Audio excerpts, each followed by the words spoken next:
My name is Natalie Ball. I was born and raised in Portland, Oregon, but I got here through my dad and my mom. So my dad comes from Portland, from Chiloquin, Oregon. It's our reservation. And his mom and dad came to Portland after termination. Our tribe was terminated, and that's how we came to the Portland area. My mother came from rural Arkansas in the Black community, and she was part of that diaspora and that movement here too for work. And from that, my brother and I came from my mom and my dad. And I was raised on Mississippi Street in North Portland, within a historical Black neighborhood and a really active Native community. And these are the things that inform and define my practice. And this is my first project that comes from, it started in my studio practice, giving tours to curators, museums, other artists that wanted to access my homelands through me and what they were seeing on Instagram.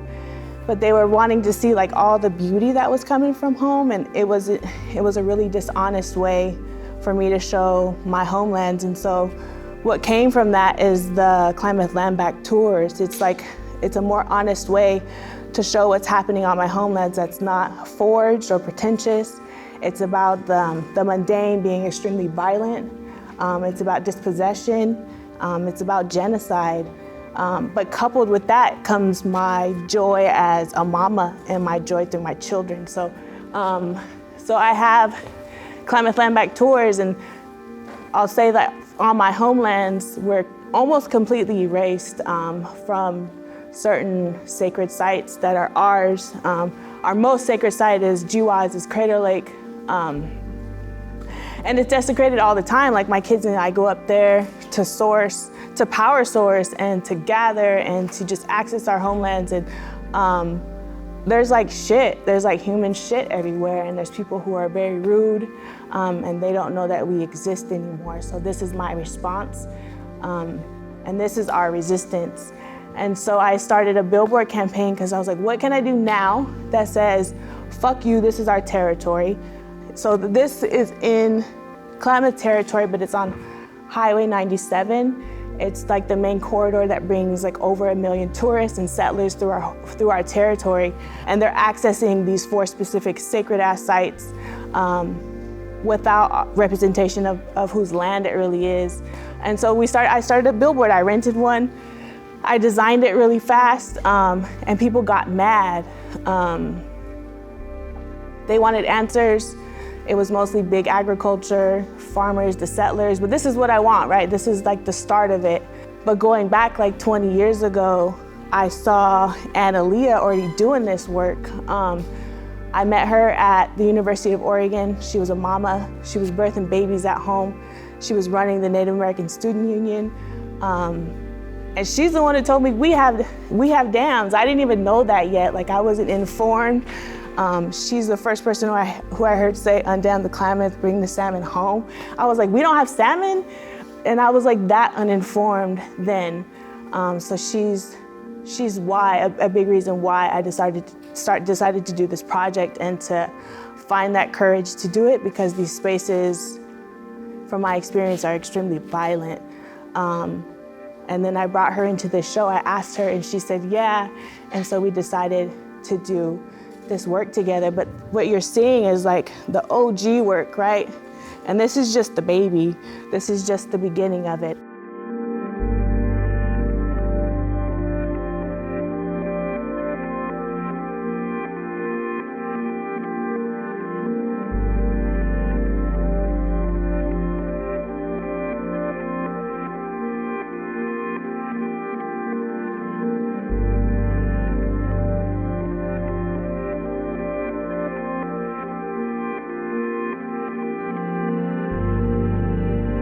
Well, Natalie asked me to do this, and yeah, it was actually more like, hell yeah. So yeah. But anyways, yeah, Skuyena Kuchoin, or Kuchoish, I should say, good evening, and Neknau Annelia Hillman. I was actually born and raised in Eugene, Oregon. And both my parents were born and raised in Northern California in Yurok territory.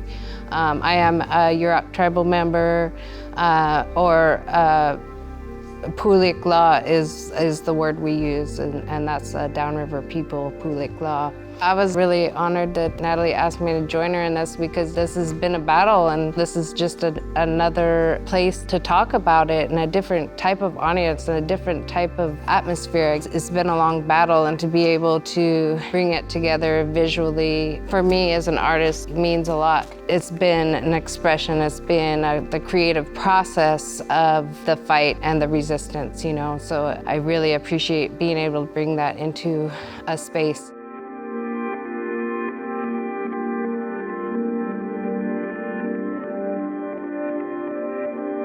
When she was telling me about what she was doing, I was like, dang, yeah, do you know what you're getting yourself into? I really admired Natalie because that's a really brave thing to step into and to come out with, you know, is confronting the settlers and the colonialism in the Klamath Basin, because it is such a racist place and has such a racist history. It's just always been dangerous territory, and we've always been quiet. You know, even with the dam removal process, us downriver people have always been fearful of going up to the upper basin because it is such a volatile area as far as the racism goes.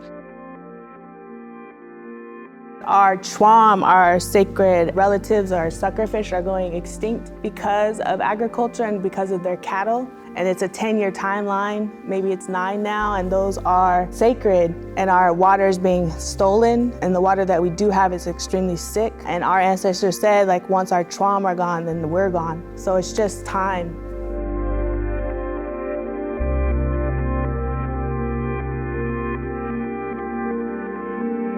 This battle for dam removal, we kind of showed the history here. You know, it's been going on for about 20 years now. In 2002, it was the massive fish kill of adult salmon. And that's when we awakened in the lower Klamath, like, oh, this is really a problem. You know, we knew the fish were sick, we knew our river was sick, but that's when we really awakened to how sick it was. And seeing those dead fish floating down the river, those are our relatives, that's our people. That visual, it's just that continual trauma of genocide, you know. We've had to witness our ancestors, people before us had to witness these massacres. The same thing, you know.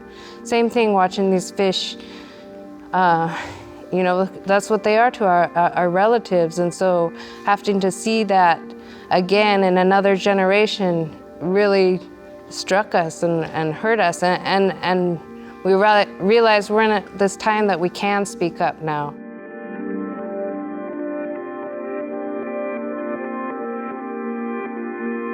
I had to figure out where I fit in this fight, because for the last 2 years, my kids and I were on our homelands like every day, and we were seeing the chwam turn up dead.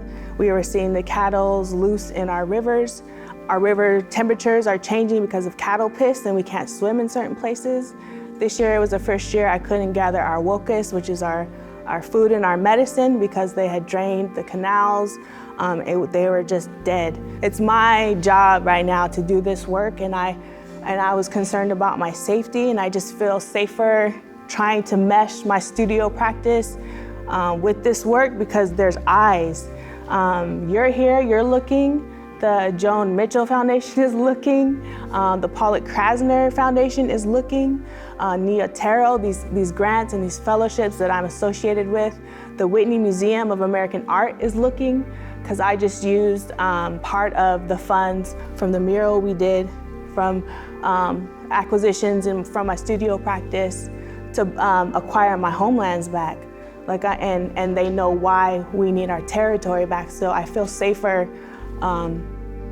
positioning myself in this way, and I'm just trying it out to see, am I actually safer? Because I know once I started this billboard and there's a tarp hanging outside my house, we get those big trucks with those flags out, just zooming past really fast, and like Damien Dene Yazi, didn't he say, like, every American flag is a warning sign? So it's happening.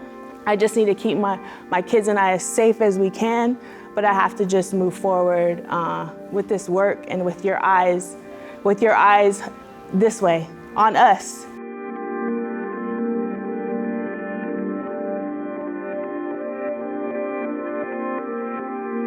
It's just something we have to do, and we've always just had to do it, right? And that's what we're talking about, like the burdens that we carry for all human survival. It's not just affecting us indigenous people. That's kind of what this piece with the burden basket talks about, is the burden that our people carry. It's about the burden of waste and consumption and emptiness and exploitation. That's what we carry, and that's what's left for us, really. I should be filling that basket with good things, but right now it's full of this heaviness, this heavy emptiness of nothing left. But that's what we can change. We can fill it with good things, but it takes us all together to change that narrative and to change the way we live.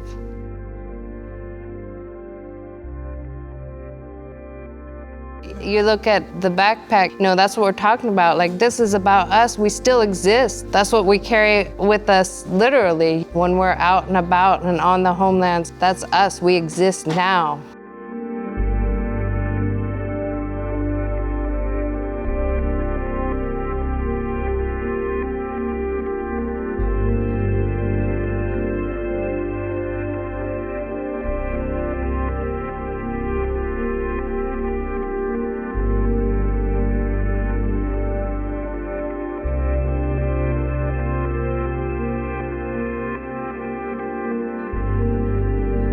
People often think of indigenous people as this thing of the past. They've pretty much written us off, but no, we're still here, and we still carry these burdens, and we're still moving forward, and we still got our feet on the ground. That's what's going on.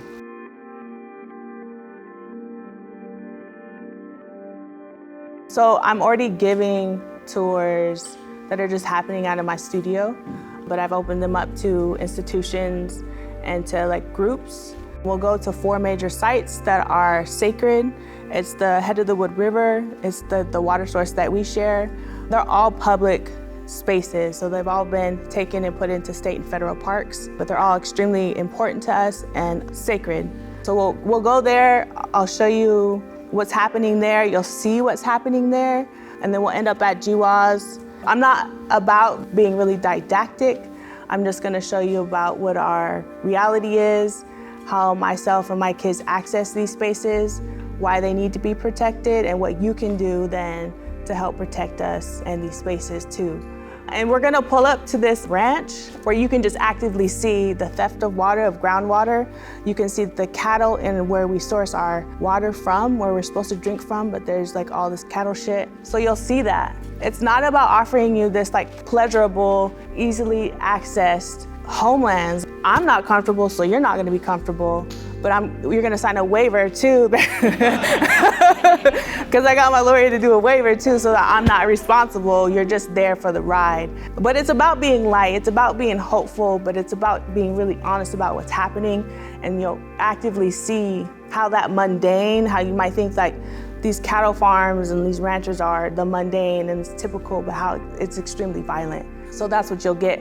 But if you come as a settler, you're gonna get a virtual tour because I gotta stay safe. That's what's gonna happen. So I'm working with Stina. She's out in New York. She does sonic occupation. So you're gonna get a video, but it's about audio clips of me and my kids on the homeland having fun, paired with ancestor stories of these spaces that are ours based on ancient stories, and you'll get an experience virtually that way. So it's art that you pay for. It costs. The proceeds will go back into community and land back initiatives, the vast ways of defining what land back means for us, and tour development too.